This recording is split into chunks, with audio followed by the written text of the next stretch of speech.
ببین چقدر حجم مغزیجاتش زیاده. سوادم داره. کجاییم؟ تا حالا بستنی تو کوزه خوردی؟ تو این الان بستنیه؟ آره. به نظرت از کدومش شروع کنیم؟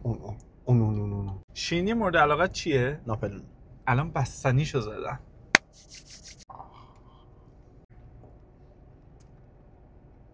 واقعا ناپلونیه؟ یکی از بهترین بستنیایی که خوردم بدون اغراق.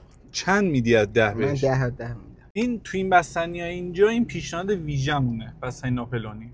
اسمش بوناپارته. آی مغزم یک. منم ولی خوشمزه میخوام بخورم بودم. این بستنی زعفرونیشه. کجا دیدی بستنی زعفرونی رو با این همه پسته برات بزنم؟ سفالش رو پس بدی؟ نه، بستنی که اینجوری سفارش میدی سفارش برای خودت. واقعا؟ آره. خوراک مامانم. بستنی باقلوا. مثلا ترکیب باقلوا با بستنی واقعا جذاب میشه. همه بستنی کوزه ایه؟ نه، قیفی هم داره. واسه همه اینقدر مغز میریزن یا واسه تو اسپیشیال ریختن؟